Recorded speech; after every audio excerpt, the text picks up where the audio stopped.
Let's talk about the Standard Ontario Lease Agreement Additional Terms under Section 15, which is going to help you as a landlord make an excellent lease agreement for your tenancy.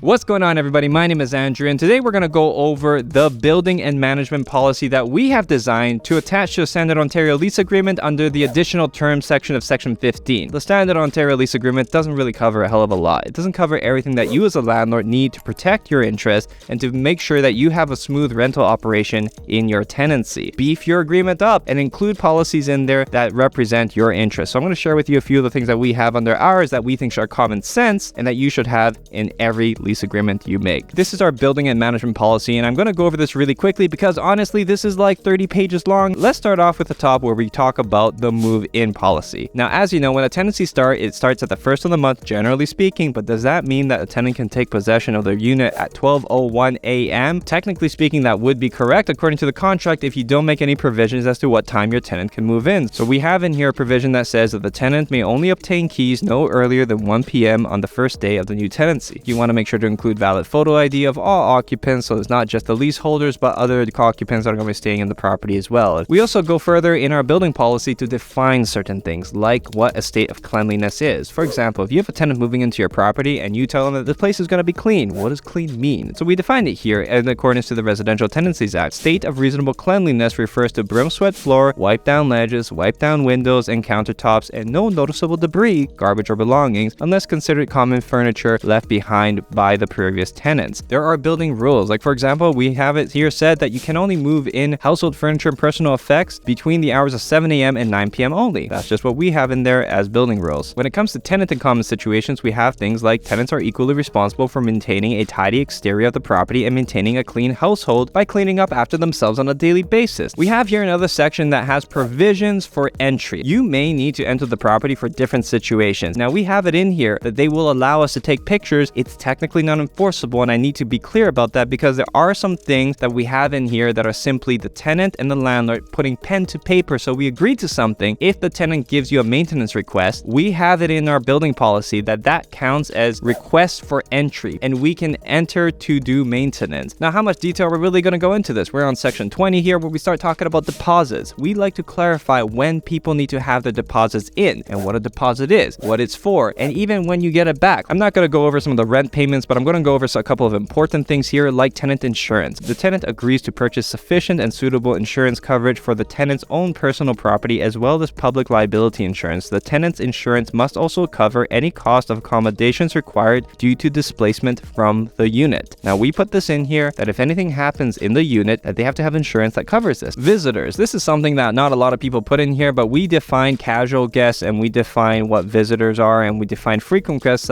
/ living guests. Here's an example of something that is very difficult to enforce this. We have an occupancy rule and allergen policy where we talk about pets. Now, generally speaking, under the RTA, all clauses that have to do with pets are pretty much void. Our reason for allergen policies is because our management structure has some maintenance guys who just can't go into properties like this because they're allergic. Smoking and vaping. Technically speaking, it says no smoking on the lease agreement, the Standard Ontario Lease Agreement, but we are very specific here. Smoking, vaping for the purpose of this agreement refers to tobacco products, cannabis products, and or vaping products of any sort. Now, we also talk about internet a little bit, utilities, heating, air conditioning. We have portable window air conditioner policies when it comes to when you're allowed to have them, under what circumstances, damage to the property. Now, where we do have things that end up coming more valuable to most landlords, at least in a general manner, has to do with things like parking, tenant conflict policy, and of course move in and move out. Tenant conflict policy, this is where we say that we will try to assist with any tenant conflict that may be happening at the property, but again, this is how far our efforts are able to extend. Building condition and damages as in condition. Now, this is something that we have in here that only reaches so far according to the RTA. Now, we have in here where it says the tenant acknowledges that the rental dwelling is being rented as is. The landlord or the management is under no obligation to upgrade the dwelling in a manner not required by building and safety standards. So as long as you're complying with building and safety standards, we are okay. Fire and safety. We have here tenants acknowledging that there is working fire utility and that if anything is defective, they need to tell us. And we even include in here that they will be penalized should they do something silly like remove the batteries from the smoke detectors in order to put it in the mouse because they're having a critical moment in their video game. This again goes to saying that they're not allowed to be lighting fires, they can't have a fire pit in the backyard, they cannot interfere or tamper with any of the smoke, CO, or fire extinguishers, and that they have to comply with the bylaw under every circumstance and do not basically cause any problems to these utility that we have in place. We have some sections here about human rights code. The reason why we have sections about human rights is because, well, sometimes people bring us human rights issues, alterations, abandonment, service fees. We also have it here that we charge lockout fees. When people lock themselves out of the unit, sometimes they call the landlord and say, hey, I'm locked out, can you come let me in? I think this covers most of what we need to go here. We have emergency call procedures, severability agreement, and this all becomes a little bit of the legalese stuff. But we also have the move out procedure, which says what they need to move out with, what they need to keep the property condition as, how the basic procedure works when it comes to giving us notice, giving us the keys back, making sure that everything is in line so that they can also get their key deposit back. I hope this is helpful for you. If you want to know more about how to manage rental properties or need help with your landlord-tenant situation, we have coaching programs teaching other people who are real estate investors how to be professional landlords, house flipping, wholesaling, and everything in between.